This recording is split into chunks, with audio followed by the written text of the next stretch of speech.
નમસ્તે દર્શક મિત્રો, એડ ધ આપનું હાર્દિક સ્વાગત છે। હું છું આપણી જાની મકવાણા। જરા સૌથી પહેલા નજર કરીશું મુખ્ય સમાચાર પર। ભરૂચમાં નગરપાલિકાના કોન્ટ્રાક્ટરોની લાપરવાહી અને ગોબાચારી હોવાના અહેવાલો આવ્યા સામે। ભરૂચમાં હાઈમાસ્ટમાં ગોબાચારી સાથે આઇકોનિક રોડ ઉપરના પોલમાં પણ ગોબાચારી થયો હોવાના આક્ષેપ।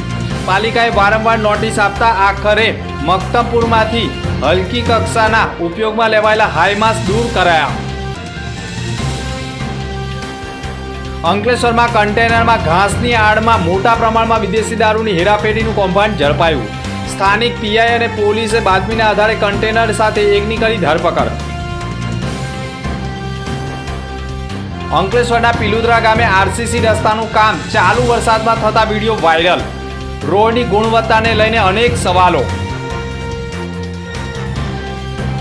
ભરૂચ જિલ્લામાં મનરેગા કૌભાંડમાં કોંગ્રેસ નેતા હીરા જોટવાને પુત્રની જામીન અરજી ફગાવી। રહેવું પડશે સબજેલમાં જ। ભરૂચના ચકચારી મનરેગા કૌભાંડમાં ઝડપાયેલા કોંગ્રેસના નેતા હીરા જોટવા અને તેના પુત્ર દિગ્વિજય જોટવાની પોલીસે ધરપકડ કરી હતી। પોલીસ રિમાન્ડ પૂર્ણ થયા બાદ કોર્ટે આરોપીઓને સબજેલમાં મોકલવાનો હુકમ કર્યો હતો। કોંગી નેતા અને તેના પુત્ર દ્વારા જામીન અરજી સેશન્સ કોર્ટમાં મૂકવામાં આવી હતી, જેના પર સુનાવણી થતાં મુખ્ય સરકારી વકીલ તરફે પરેશ પંડ્યાની દલીલોને ગ્રાહ્ય રાખી કોર્ટે પણ બંનેના જામીન નામંજૂર કર્યા છે। આ અંગે મુખ્ય સરકારી વકીલ પરેશ પંડ્યાએ પણ કહ્યું હતું કે હીરા જોટવા કૌભાંડમાં મુખ્ય સૂત્રધાર હોવા સાથે પુરાવાનો નાશ કરવા પ્રયત્ન કર્યો હોવાની દલીલો કરાઈ હતી। હીરા જોટવાએ ડમી એજન્સી બનાવી તમામ પૈસા પોતાના ખાતામાં ટ્રાન્સફર કર્યા હતા।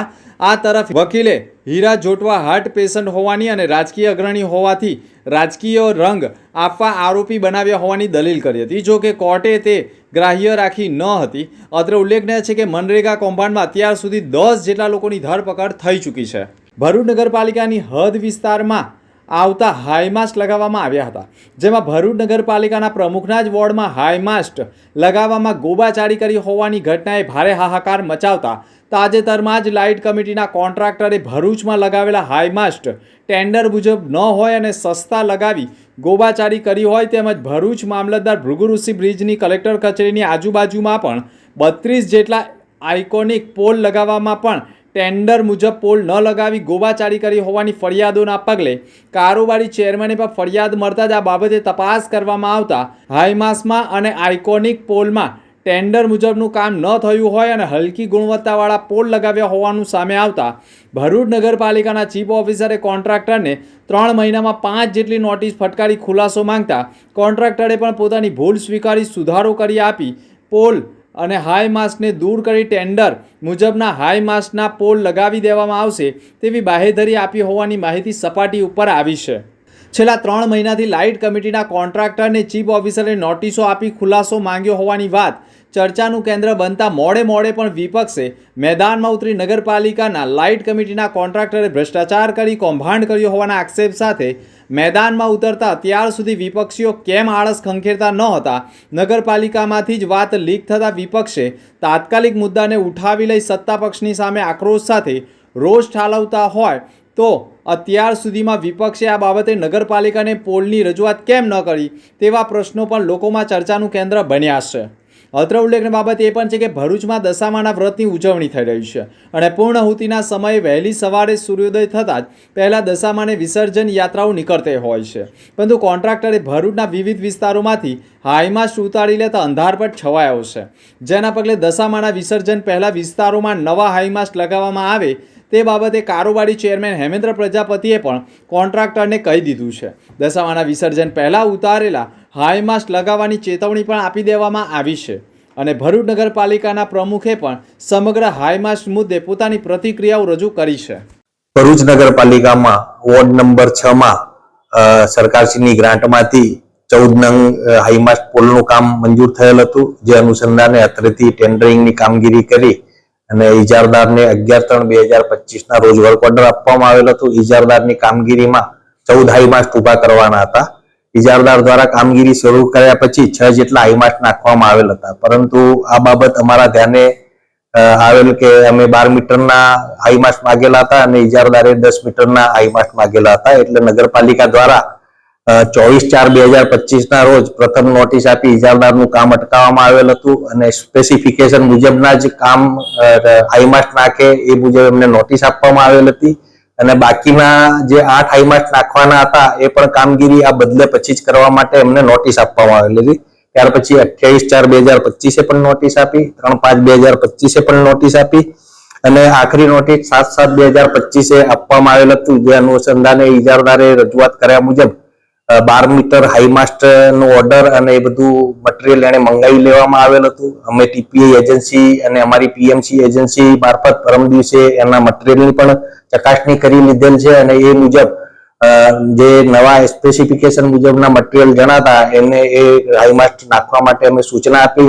એ અનુસંધાને ગઈકાલે એને જૂના હાઈમાસ્ટ કાઢી અને સ્પેસિફિકેશન મુજબના 12 મીટર હાઈટના હાઈમાસ્ટ નાખવાની કામગીરી શરૂ કરેલ છે. દારૂ હેરાફેરી કરવામાં બુટલેગરો અવનવા કિમિયા અપનાવતા હોય છે, પરંતુ હાલમાં જે કિમિયો અપનાવ્યો છે તેમાંથી ટ્રકમાં દારૂની સાથે દારૂમાંથી નીકળતો ઘાસનો કચરો એટલે કે ઘાસપૂસની આડમાં દારૂની હેરાફેરી થતું કૌભાંડ ઝડપી પાડવામાં આવ્યું છે.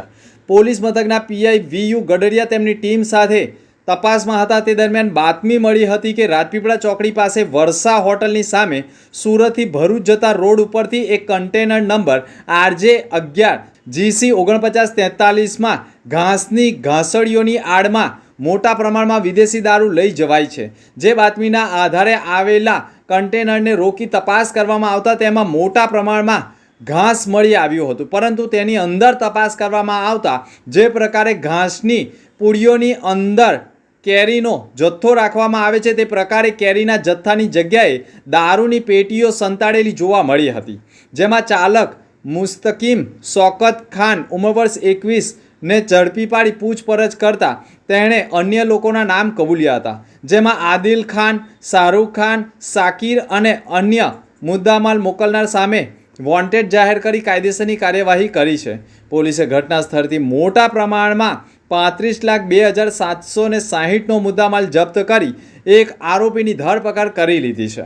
પંજાબના લુધિયાણા રહેવાસી કુસુમદેવી ધીરજકુમાર ઉંમર 38 વર્ષ છે. ફેબ્રુઆરી મહિનામાં વાગરા ભરૂચ પાસે રોડ એક્સિડન્ટ થવાથી તેમને સિવિલ હોસ્પિટલ ભરૂચ સારવાર માટે મોકલવામાં આવેલા હતા.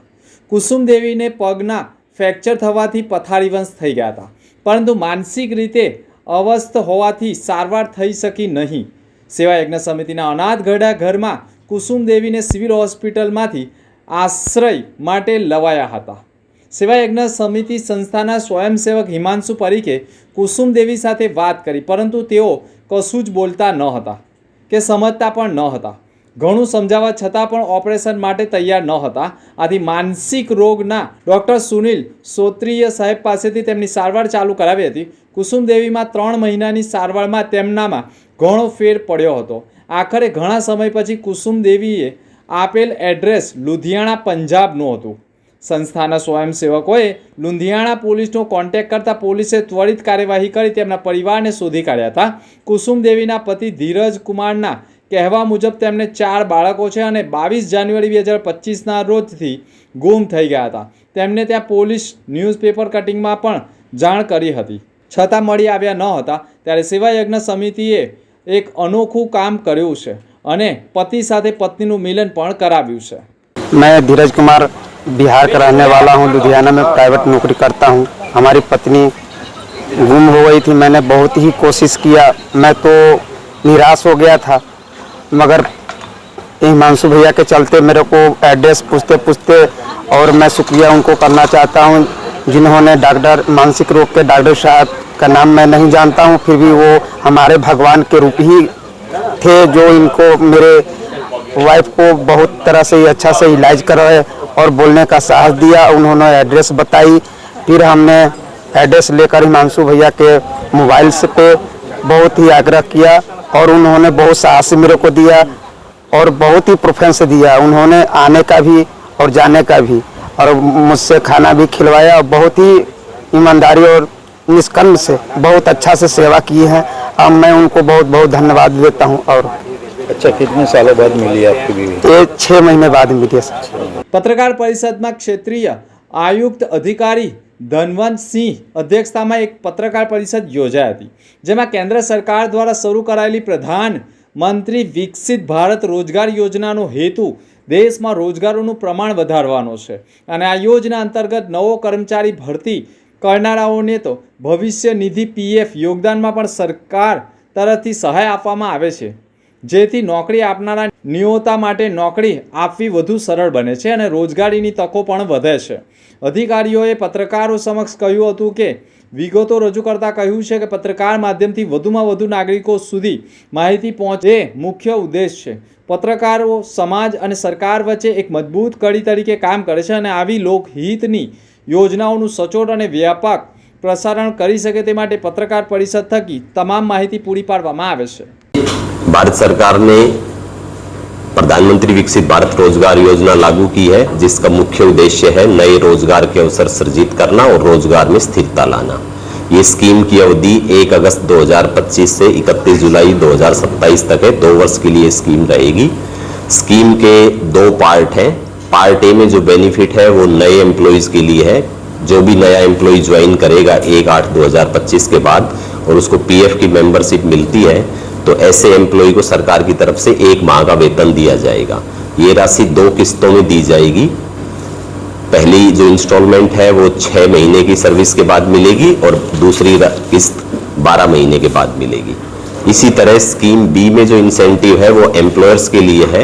अगर एम्प्लॉयर नए एम्प्लॉय हायर करता है या फिर रीज्वाइन उसके यहाँ पे ज्वाइन करता है और उसके कारण उसके रोजगार में वृद्धि होती है, तो ऐसी स्थिति में अगर 50 से कम वाले संस्थान हैं उसमें अगर 2 की वृद्धि होती है या 50 से ज़्यादा वाले प्रतिष्ठानों में अगर 5 से ज़्यादा की वृद्धि होती है, तो ऐसे महीनों में एम्प्लॉयर को भी सरकार की तरफ से इंसेंटिव मिलेगा.